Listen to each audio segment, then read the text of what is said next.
of America to think big. I always like to recall to my colleagues something I've said to you before. At the beginning of our country, Thomas Jefferson, he tasked the Secretary of the Treasury at the time, Gallatin, to initiate a Gallatin project, which was to build into America. America was expanding, Lewis and Clark expedition, Louisiana Purchase, and the rest. And President Jefferson tasked Gallatin to build infrastructure, Cumberland Road, Erie Canal, all kinds of projects like that, big.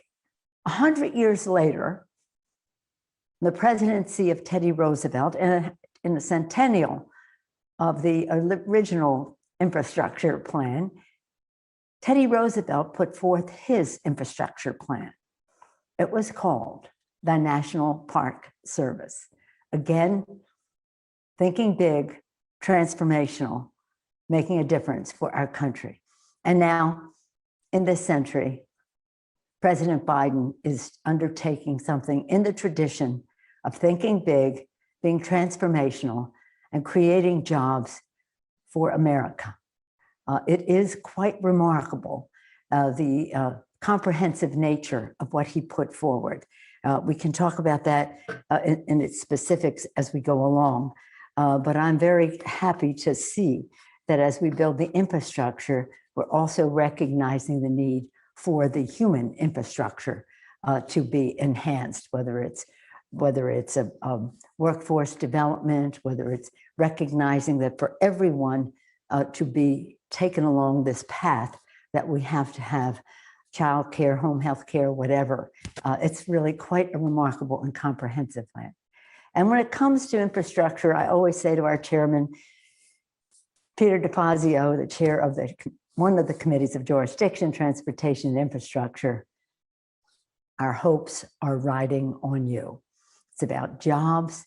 It's about the jobs in building the infrastructure. It's about the jobs that are created by promoting commerce, good paying jobs. But we need people to be ready for them. And that's what this package that the president put forth does. It makes bold investments in broadband, investing in long neglected areas of infrastructure, whether we're talking about clean water, getting the lead out, building schools, the issues relating to childcare, as I mentioned, seniors' long-term care, veterans facilities, the list goes on. And again, more to come in the next package. But right now, what the president is doing is creating communities of color and rural communities, giving more opportunity there. So in my time in Congress, for most of the time, infrastructure was never a partisan issue. Only when President Obama was president, the Republicans insisted on a much smaller infrastructure package. But in the past, we had always been able to work in a bipartisan way because it was about a four-letter word: jobs, jobs, jobs, jobs, good paying jobs, investing in workers, and turbocharging our global competitiveness. And to do so in a way that is resilient and that is in some ways green. I know that word sometimes frightens people, but the fact is that it's about working together to save our planet, to be clean air, clean water for our children. It's a health issue. It's about competitiveness, good paying, to be competitive in establishing good paying green jobs, competitive in that market globally. It's about security in terms of what we do. I did talk about President Jefferson. I talked about Thomas Jefferson. I talked about President Teddy Roosevelt. And when I mentioned security, remember, you don't remember, read the history books.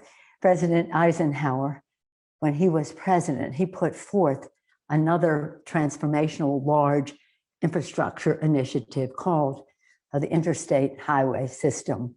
And he based it on the national security of our country so that we would be united as a country, and that is a security issue. Actually, Al Gore's father, then a senator from Tennessee, had initiated that legislation. So it was bipartisan at that time. Hopefully it will be bipartisan again. So we're very excited about what he did. And as I said to some of my colleagues on a call yesterday, a bipartisan call with the administration, that infrastructure is renewal. So it's good that we're talking about in the season of renewal. At the same time, we're still very much insistent that everyone understand what is in the rescue package and how they can readily avail themselves of the benefits. Sometimes people just don't know how if they qualify for a low income tax credit or a child tax credit that is refundable. And so next week we are having a teach-in. Members have had great opportunities in their districts already to do some kind of spreading of the information. And that is part of what we will take advantage of as we put forth more information and how community groups can be helpful in making sure that everyone who is eligible for a benefit knows that. So again, at the time when we passed it, we said it's about vaccinations in the arms, it's about money in the pockets, it's about children safely in the schools, it's about people safely back to work. But in order for that to happen, there are many provisions in the bill that relate to childcare and the rest that we want to make sure people know how to avail themselves of it. So we're very excited about that. As you know, more than 100 million vaccines have already occurred, taken place, have doses in the first 100 days. The president said 100 doses in the first 100 days. It'll be closer to 200 million doses in the first 100 days. By April 19th, 90% of adults will be eligible for the vaccine and have access within 5 miles of their homes, and that is important. And on the economic front, well over 100 million checks have been distributed and more on the way. I'm very proud of the fact, because I feel so proprietary about the Affordable Care Act, that under the rescue plan, new ACA benefits will now be available, which will dramatically lower healthcare costs for millions of more people. And so again, the president has extended the enrollment period and the rest. This is, again, people have to know. How many times have you heard me say, President Lincoln said, public sentiment is everything. With it, you can accomplish almost anything. Without it, practically nothing. But in order for public sentiment to prevail, people have to know. And that is what we are engaged in, making sure people know what their opportunity is. And again, I repeat, next Wednesday, April 7th, we'll be holding our teach-in as part of our day of action to lift up how the package saves lives and livelihoods in our communities. I'm so proud of House Democrats for the courage that they have had to go forward with the COVID package. And now that was rescue. This is now into recovery, about jobs, jobs, jobs, jobs. And again, the president said in the campaign, help is on the way. Now we can proudly say, help is here. And by the way, more to come. Any questions? If you would like to be added to the queue to ask a question, please select the raise hand option under the reactions tab at the bottom of your screen. One moment while we wait for reporters to join the queue. Okay. So with all of these vaccinations, it's important for people to still remember to wear masks, because we want everyone to be as healthy as possible so we can truly, truly crush this virus. We now have the tools at our disposal as we wait for a member press to queue up. And I see a lot of hands raised now. So our first question will go to Emily Cochran with the New York Times. Hi, Madam Speaker. Thank you for doing this. I wanted to ask, given the allegations against Matt Gaetz, do you think he should still remain a member of Congress? Should he step down? And if anything, should he be removed from judiciary? Well, we have so much going on in our country that hopefully we will get back to. But in terms of that, and I think it's an important issue, the integrity of the Congress, not to minimize that. It just surprised me that that was the first question, and I'm really surprised. If in fact these allegations are true, of course, being removed from the Judiciary Committee is the least that could be done. But again, I think from what we've heard so far, this would be a matter for the Ethics Committee. All right, our next question will be Jake Sherman with Punchbowl News. How are you? I'm okay. curious what you think of Gottheimer and his crew saying they won't vote for anything with changes to the tax code without the SALT caps undone. I'm curious what you think of that and how you see that playing into the package. Well, I'm a big supporter of their position, as you probably know. It was devastating to the state of California for the members, the Republican members of California, to vote against our state. And by the way, without any consultation with the finance director of the state as to what impact it would have on our meeting the needs of the people of California. They have the same view, I'm sure, in New Jersey, New York, other states that had been affected by this. And it was a political action on the part of the Republicans in a tax bill that gave 83% of the benefits to the top 1%, the injustice of it all. So I'm sympathetic to their position. I would say that I would withhold any comment about whether you're going to vote for a bill or not until you see what the bill is. But again, I share their exuberance about the subject of the SALT tax. It was mean-spirited to begin with, politically targeted. It had no place in that. Well, that was a tax scam to begin with, so it was a mess all around. But hopefully we can get it into the bill. I never give up hope for something like that. It means so much to the American people. Our next question will be Lindsay McPherson with Roll Call. Hi, Madam Speaker. Thanks for doing this call today. Hi, Lindsay. I wanted to ask, we've been in for a while now, if you are going to invite President Biden to do a joint session of Congress sometime soon. Yes, Lindsay, of course we will. This part of the decision in that regard is in the hands of the physician, the Capitol physician, as well as the sergeants at arms. So in terms of how we can do that and how many people can be in the room and this or that, will be hopefully the more people who get vaccinated, the more people we can have in the room. Some people have objections to vaccinations, which I hope that they can overcome in the very near future. While I say that, I want to acknowledge that we have a new sergeant at arms, General, oh my gosh, he is so remarkable.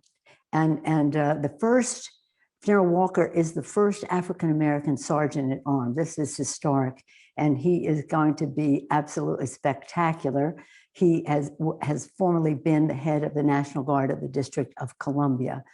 So he knows the territory. And again, we'll wait the advice of the Capitol physician, the sergeants at arms, about how many people can be accommodated. But whatever the number, we'll be ready whenever the president is ready to come. And we'll extend that invitation, which is the tradition. It's a collaboration. We don't pick a date and they don't pick a date. We do it together, especially in time of COVID, which is this is the first COVID. We had the State of the Union last year, as you may recall, right before COVID. That was when I tore up the speech, The Pack of Lies. Remember that. But this is now this year. So it will be soon. I hope as participated in as safely possible. Our next question comes in touch with them. And we're in conversation about when that would be. Thank you. Our next question comes from Ella Nilsson with Vox. Thank you, Madam Speaker, for holding the call. I had a question. I know that the Biden administration is expected to release a second part of its package dealing with childcare and healthcare. I wanted to ask you if you know yet, sort of similar to the American Rescue Plan, if the actual drafting of the bill will start in the House, and if you have any sort of timeline for that yet on when you think there will be sort of a draft of the bill ready to go? Well, first, we want to see what the administration is proposing.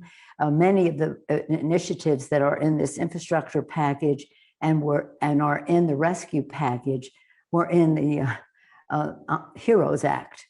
We didn't have the vaccine piece last May, middle of May, when we initially passed it, but much of what we had in there was either in the December legislation that passed, and that had some elements of vaccine in that.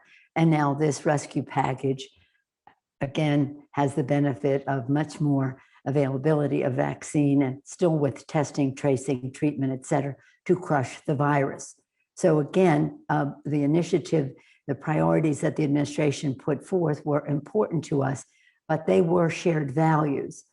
In this infrastructure bill, it looks a lot like what we did in the summer, which was our Moving America Forward legislation that had many of these same elements, but refreshed and expanded by this administration to recognize more fully how you cannot build the infrastructure physically without building the infrastructure personally, so that many more people can participate and more communities can benefit.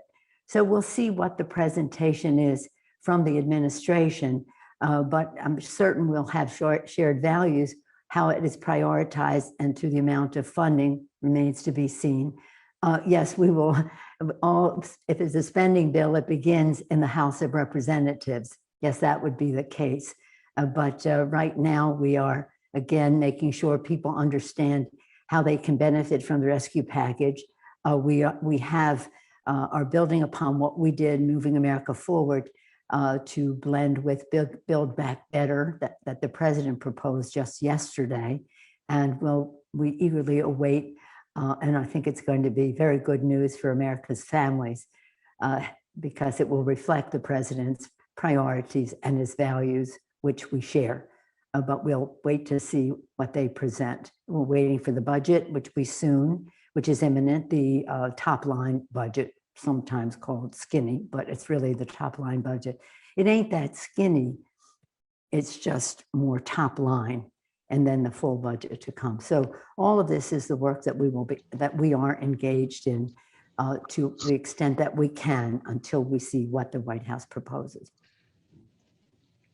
But remember, House appropriations bills, spending bills begin in the House of Representatives. Yeah. Our next question comes from Jonathan Nicholson with Market Watch. Thank you, Speaker, for doing this. Yeah, I had a kind of similar timelines question, which maybe you can be specific on.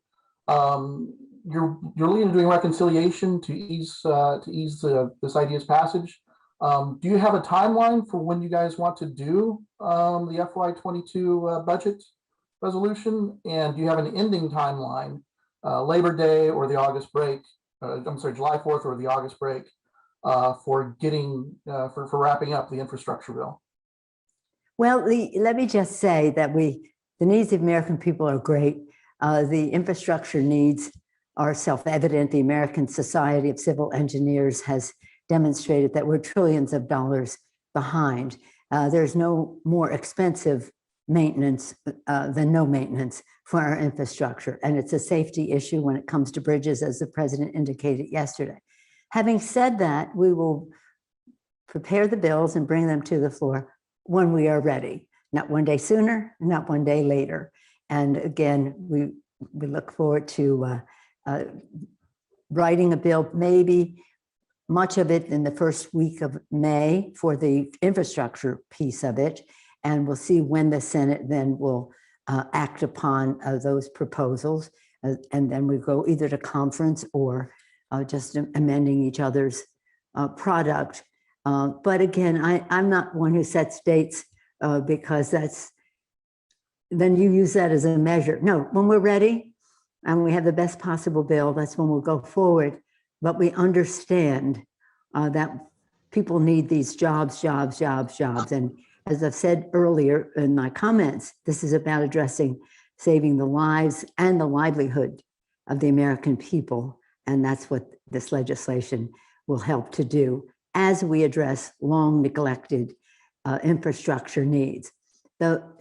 We talked history before. Some of the water systems in our country are over 100 years old, made of wood and brick. They definitely need to be upgraded. Many of them have water supplies that are full of lead, not good for children or other living things. And the president spoke so clearly about ridding water of lead for the children. There's so many things that are of urgent matter that we'd like to get the bill done soon. I a couple of weeks ago, called upon our chairman to reach across the aisle to see how we can work in a bipartisan way in order to pass infrastructure legislation, because it's almost always been bipartisan, nonpartisan. It meets the needs of communities. And again, whether we're talking about additional needs like infrastructure for broadband, for distance learning and telemedicine and so many other reasons that you're well aware of how people communicate with each other and what a disadvantage it is to rural America or inner city deserts who are not wired or prepared for all of this. And as the president said, it's not just about broadband infrastructure, it's about the system that we have to replace. So there's a lot to be done. The sooner we can get the legislation done, the sooner we can allocate the resources, the sooner we can reach across America, as we have been saying, in every zip code, to make sure that everyone participates fully. And again, when we're ready, we'll go to the floor. I don't set a date because we just are not, okay, but we're not in a position to do so until we see the breadth of the legislation, the work between the House and Senate, and the hope that we have for bipartisanship to get the job done as soon as possible. And our last question comes from Chad Pergram with Fox News. Okay, Chad, so I've been watching the Final Four. I think I've seen a piece of every game. We're glad UCLA is going to the Final Four. USC, I was hoping, but they would be playing against each other. Stanford women are going. That's a California piece. I myself, we're a Hoya family. We were hoping that we were glad Hoyas won the Big East and that they were able to participate in the March Madness. But for some of us, there was some March sadness, like the Maryland women. Stenny brings that up every call that we're on. So between March Madness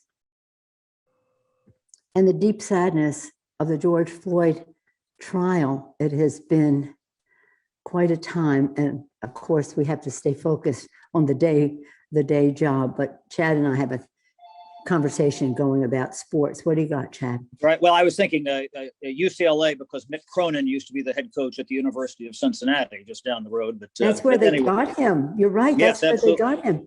Yeah, absolutely. Now, I have a question. We hear a lot about the infrastructure bill and talking about green energy and green jobs and things like that. And in your remarks earlier, you said that sometimes when people hear the word green, that frightens people. And sometimes that's going to be the resistance to this piece of legislation. Why, in your mind, when they hear that word green, why does that frighten people? And how could that potentially undercut this bill? Well, the people I was referring to are the people who are in the pocket of the fossil fuel industry in the Congress of the United States.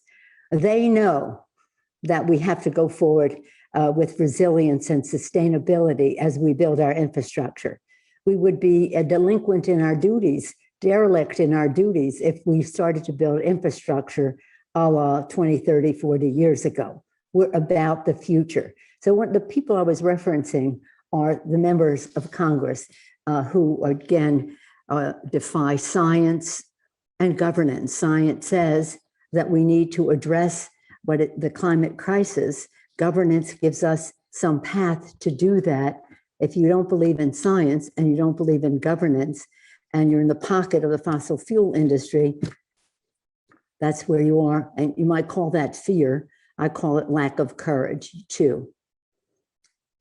And again, in terms of those who may have some concerns about what will happen to their jobs, that's what's the beauty of what President Biden is putting forth.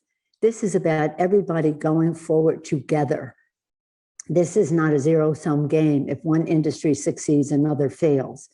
It's about all of America's workers being equipped to go into the future with good paying jobs, not another job, but much less pay. That's why I'm so pleased that we'll probably be able to have Davis-Bacon prevailing wage legislation as part of it. So for those in the community who may have some concern about what saving the planet might mean to their livelihood, we're all in this together, and we're not going forward without them. It is a path forward that is for our entire country. And that's what's so great about President Biden. He's a unifier. He's a unifier, not a divider. Any other questions? Okay, thank you all very much. Happy Easter, happy Passover, happy, if you say happy Ramadan. Whatever you observe or don't, have the joy of springtime, enliven your spirits, this time of renewal and time of reconstruction. Thank you all very much. Thank you.